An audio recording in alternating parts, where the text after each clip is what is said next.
আমরা তাহলে বুঝতে পারছি যে কোনো কিছু পাওয়ার জন্যই মানুষ ঈশ্বরকে পূজা করে, আর এটাও বুঝতে পারি মানুষ এই ঈশ্বরকে বিশ্বাস করে, তার উপর ভরসা করে, তাদের আশা আকাঙ্ক্ষা সবকিছু এই ঈশ্বরের কাছেই। তারা এই ঈশ্বরের পূজা করে শ্রদ্ধার সাথে, সম্ভ্রম আর বিনয়ের সাথে। তারা এইসব ঈশ্বরের পূজা করে। তারা যেসব ঈশ্বরের পূজা করে সেসব তাদের ধর্মের একটা অংশ।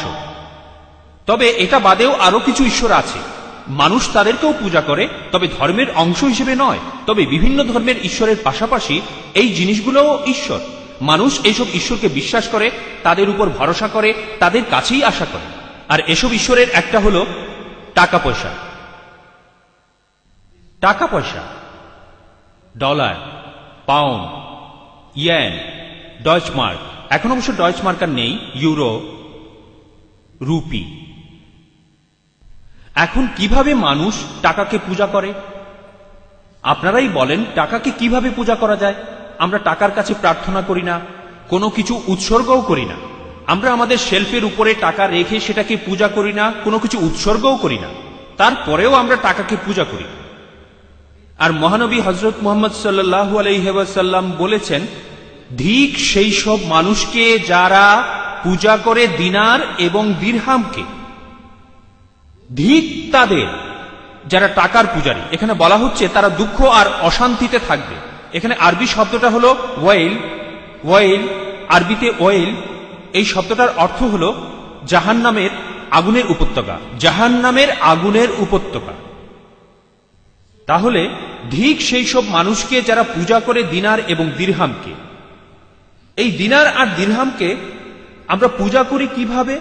নবীজির সময় যে মুদ্রার প্রচলন ছিল সেগুলোই হলো দিনার আর দিরহাম। মানুষ টাকাকে পূজা করে কারণ তারা সবাই টাকাকে বিশ্বাস করে। তারা টাকার উপরেই ভরসা করে, টাকা দিয়েই আশা পূরণ করে। তারা বিশ্বাস করে যে তাদের কাছে টাকা থাকলে তারা সুখী হবে, তাদের কাছে টাকা থাকলে তারা জীবনে সফল হবে। তারা আরও বিশ্বাস করে যে টাকাই হলো তাদের সুখী হওয়ার কারণ, টাকা পেলেই তারা সফল হবে। তাই কাছে টাকা থাকলে তারা খুশি, আর কাছে টাকা না থাকলে তারা কষ্টে থাকে। এইসব লোক, এই ধরনের লোক, তারা টাকা পয়সার পূজা করে কারণ তাদের সব আশা আকাঙ্ক্ষা হলো এই টাকা পয়সা। তাদের ভয় আর তাদের বিশ্বাস সব কিছুই টাকা। এছাড়াও মহানবী সাল্লাল্লাহু আলাইহি ওয়াসাল্লাম বলেছেন, ধিক তাদেরকে যারা পূজা করে কারুকাজ করা জামা কাপড়কে।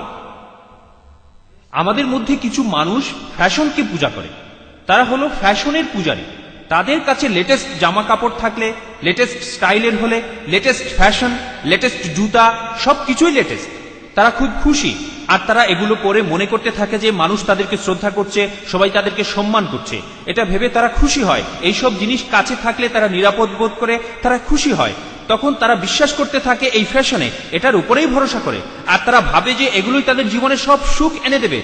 তাই এসব কথা ভেবেই তারা এগুলোর পেছনে দৌড়ায়। যদি তারা লেটেস্ট জামা না পায়, লেটেস্ট ফ্যাশন না পায়, তখন খুব দুঃখ আর কষ্টে থাকে।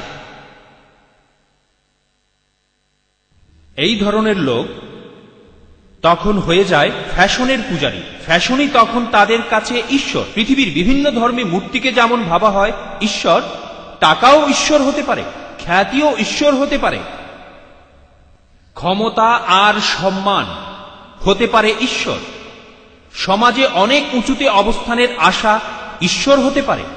আপনি কারো কাছে কোনো কিছু চেয়ে সেটা যদি পান তাহলে সেই হবে আপনার ঈশ্বর। এখন আপনি কি চান? সফল হতে চান? আপনি সুখী হতে চান?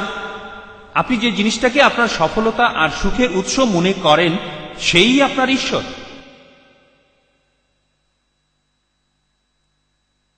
এখানে আমি আপনাদের ধারণা দেওয়ার চেষ্টা করলাম যে ঈশ্বর বলতে কি বোঝায়, ধর্ম বলতে কি বোঝায়।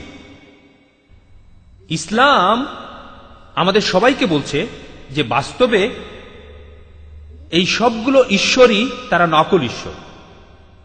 এই সবগুলো ঈশ্বরই নকল। আপনারা এই যে সব ঈশ্বরের উপর বিশ্বাস করছেন, তাদের উপর আশা করছেন, আপনারা যা চান সেটা এই ঈশ্বরগুলো কেউ আপনাদের দিতে পারবে না। টাকা না, খ্যাতি না, ফ্যাশন না, এ সব কিছুই আপনাদেরকে তারা দিতে পারবে না। এইসব মূর্তি বা দেবতাদের কেউ আপনাদের আশা পূরণ করতে পারবে না, কারণ এইসব মূর্তি আর দেবতা এরা সবাই আসলে অসহায়। মানুষের আশা আকাঙ্ক্ষা তারা পূরণ করতে পারে না, শুধুমাত্র যিনি তাদেরকে এই পৃথিবীতে সৃষ্টি করেছেন শুধু তার ইচ্ছাতেই এগুলো কাজ করে। তাই সত্যি বলতে সফল হওয়ার জন্য একমাত্র উপায় হলো আমরা আমাদের জীবনে সফল হওয়ার জন্য যার উপাসনা করব সেটা টাকা না, টাকা না, খ্যাতি না, ফ্যাশন না, এই পৃথিবীও না, অন্যান্য মানুষ যাদের পূজা করে তাদেরকেও না। উপাসনা করব যিনি এই সব কিছু সৃষ্টি করেছেন, যিনি তাদের সবাইকে নিয়ন্ত্রণ করেন। তার মানে আমরা মানুষ জাতি উপাসনা করব আল্লাহর, একমাত্র আল্লাহকে। এটাই হলো লা ইলাহা ইল্লাল্লাহ, এক কথায়। শুধুমাত্র এই না যে আমরা আমাদের নামাজ আদায় করব আল্লাহর উদ্দেশ্যে, তারপর আমরা আমাদের দোয়া করব একমাত্র আল্লাহর কাছে। অবশ্যই এগুলো খুব ইম্পর্টেন্ট, তবে এসবের পাশাপাশি আল্লাহর উপর বিশ্বাস আনতে হবে, আল্লাহর উপর ভরসা রাখতে হবে, আল্লাহর কাছেই আশা করতে হবে। আর যে কারণে আমাদের সৃষ্টি করা হয়েছে, কোরআন আমাদের বলছে ওয়ামা খালাকতুল জিন্না ওয়াল ইনসা ইল্লা লিয়াবুদুন, যে আল্লাহ মানুষ ও জিন সম্প্রদায়কে সৃষ্টি করেছেন ইল্লা লিয়াবুদুন, যাতে তারা শুধুমাত্র এক আল্লাহর ইবাদত করে। আল্লাহ সুবহানাহু ওয়া তাআলা কোরআনে বলেছেন ওয়ালাকাদ বাআসনা ফি কুল্লি উম্মাতিন রাসূলা আন না'বুদুল্লাহি ওয়াজতানিবুত তাগুত। আল্লাহ কোরআনে উল্লেখ করেছেন আমি প্রত্যেক সম্প্রদায়ের কাছেই আমার রাসূল প্রেরণ করেছি সেই লোকদের এ কথা বলার জন্য আন না'বুদুল্লাহ, আল্লাহর ইবাদত করো, ওয়াজতানিবুত তাগুত, আর অন্যান্য সব নকল ঈশ্বরকে তোমরা ত্যাগ করো। এটাই জীবনের উদ্দেশ্য, আল্লাহর ইবাদত করা। শুধুমাত্র আল্লাহ তাআলাকে বিশ্বাস করলেই চলবে না। আমরা অবশ্যই মানি যে তিনি আমাদের প্রভু, আমাদের সৃষ্টিকর্তা আর আমাদের রক্ষাকারী, তবে এর পাশাপাশি আমাদের আল্লাহর উপর বিশ্বাস রাখতে হবে, তার উপরে ভরসা করতে হবে, তার কাছেই আশা করতে হবে। না'বুদুল্লাহ, আল্লাহর ইবাদত করো। আমরা সৃষ্টি হয়েছি আল্লাহর ইবাদত করার জন্য। আমরা ইবাদত করব শুধুমাত্র আল্লাহকে, আর অন্য সব ধরনের উপাসনাকে আমরা ত্যাগ করব আল্লাহকে ছাড়া। এটাই হলো আমাদের জীবনের উদ্দেশ্য। ইবাদত জিনিসটা কি, আসুন এ ব্যাপারে কথা বলি। আমরা এই ইবাদত শব্দটার অর্থ আরো গভীরভাবে বুঝতে চাই মানুষ কেন অন্য জিনিসের উপাসনা করে, কেন তারা সেই উপাস্যের উপর বিশ্বাস করে। তাহলে ইবাদত শব্দটার অর্থ আসলে অনেক ব্যাপক। যখন আমরা আরবি থেকে কোনো কিছু অনুবাদ করি ইংরেজি ভাষায় অথবা অন্য যে কোনো ভাষায়, দুর্ভাগ্যজনকভাবে এখানে আমরা শব্দগুলোর অনেক অর্থ হারিয়ে ফেলি যে অর্থটা আরবি ভাষায় ছিল। যখন আমরা উপাসনার কথা বলি, ইংরেজিতে ওয়ারশিপ শব্দটার অর্থ খুব সংকীর্ণ আর সীমাবদ্ধ। সাধারণত মানুষ মনে করে যে ওয়ারশিপ মানে উপাসনা করার কিছু রীতি, যেমন প্রার্থনা করা বা কিছু ধূপ জ্বালানো, জুমার নামাজ পড়া, রমজানে রোজা রাখা, এরকম যে ধর্মে যে রীতি। আমরা বিভিন্ন ধর্মের এই সব রীতিনীতিগুলোকে বলি উপাসনা করা, আর এগুলো উপাসনার অংশ। কিন্তু ইবাদত শব্দটার বিস্তৃতি এর চেয়ে আরো অনেক অনেক গুণ বেশি। একজন বিশেষজ্ঞ ইবাদত শব্দটার ব্যাখ্যা করেছেন এভাবে, তার মতে ইবাদত হলো সবকিছু যেগুলো আল্লাহ ভালোবাসেন আর সবকিছু যেগুলোতে আল্লাহ সন্তুষ্ট থাকেন। আমাদের হৃদয় যে কাজগুলো করে, আমাদের অঙ্গ প্রত্যঙ্গ যে কাজগুলো করে, ঠিক আছে, এই হলো ইবাদত। তাহলে এটা মনে রাখেন, আপনাদের সবারই অনেক উপকার হবে যদি ইবাদতের এই সংজ্ঞাটা আপনারা মনে রাখেন। ভালো হয় যদি আপনারা লিখে নেন, একটা কাগজে লিখে নেবেন, তাহলে এটা আরো ভালো করে মনে থাকবে। ইবাদত হলো সব কিছু যেগুলো আল্লাহ ভালোবাসেন আর সন্তুষ্টও থাকেন। আমাদের হৃদয় যে কাজগুলো করে, আমাদের অঙ্গ প্রত্যঙ্গ যে কাজগুলো করে, ঠিক এটাই হলো ইবাদত। তাই আল্লাহ তাআলা আমাদের সৃষ্টি করেছেন যাতে আমরা চেষ্টা করতে পারি যে আমাদের হৃদয়ের প্রত্যেকটা কাজ, আমাদের অঙ্গ প্রত্যঙ্গের প্রত্যেকটা কাজগুলো এমনভাবে করি যাতে আল্লাহ আমাদের ভালোবাসেন আর কাজগুলোতে সন্তুষ্ট থাকেন। তাহলে ইবাদত শব্দটার বিস্তৃতি আমাদের পুরো জীবনটা জুড়েই, জীবনের সবগুলো মুহূর্ত জুড়ে, জীবনের সবগুলো ক্ষেত্র জুড়ে। আর আল্লাহ তাআলা আমাদের সৃষ্টি করেছেন যাতে আমরা চেষ্টা করতে পারি যে এই হলো আমাদের উদ্দেশ্য, যেখানে আমরা পৌঁছাতে চাই। আমরা হয়তো কখনোই লক্ষ্যে পৌঁছাতে পারবো না, তবে অন্ততপক্ষে আমরা বলতে পারবো যে আমি এই জায়গাটাতে পৌঁছাতে চাচ্ছি, এটা হলো আমার জীবনের লক্ষ্য। এই ব্যাপারটা মনে রাখতে হবে যে আমরা আমাদের জীবনে প্রত্যেকটা কাজ এমনভাবে করব যেটা আল্লাহ তাআলা ভালোবাসবেন আর সন্তুষ্ট থাকবেন, ভেতরের থেকে বাইরে থেকেও। এখন এই ব্যাপারটা আমাদের বুঝতে হবে। হৃদয়ের বিভিন্ন কাজ, এই কথাটা দিয়ে আমরা আসলে কি বোঝাচ্ছি? এই কথাটার অর্থ আসলে কি হবে? হৃদয়ের বিভিন্ন কাজ বলতে আমরা কি বুঝি? কেউ কি আমাকে বলতে পারবেন হৃদয়ের বিভিন্ন কাজ বলতে কি বোঝায়? অভিপ্রায়। জাযাকাল্লাহ খায়ের। এটাই হলো হৃদয়ের অভিপ্রায়, নিয়াত, আপনার মনের ইচ্ছা, কোনো কাজ করার পেছনের কারণ। আমি প্রার্থনা করতে যাচ্ছি, আমি ইসলামের উপরে একটা লেকচার দিতে যাচ্ছি। আমি কেন ইসলামের উপরে এই লেকচার দিতে যাচ্ছি? কারণ আমি চাই পৃথিবীর সব মানুষ আমার প্রশংসা করুক।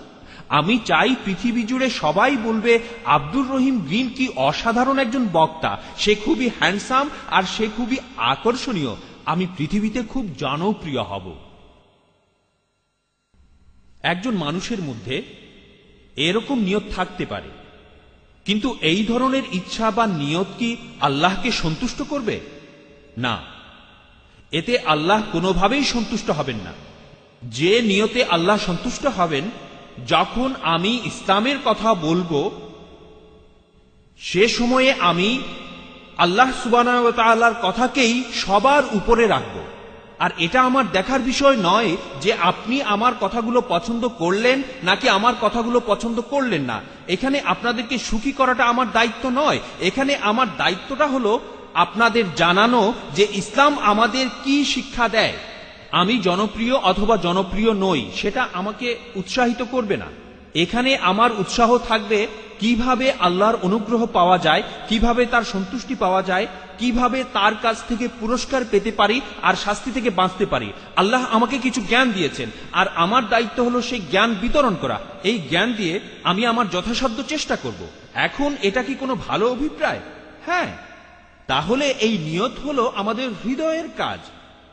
কিছু মানুষ এই নিয়ত করার সময় সেটা মুখে বলে, এটা হলো একটা বিদআত, এটা একটা পরিবর্তন।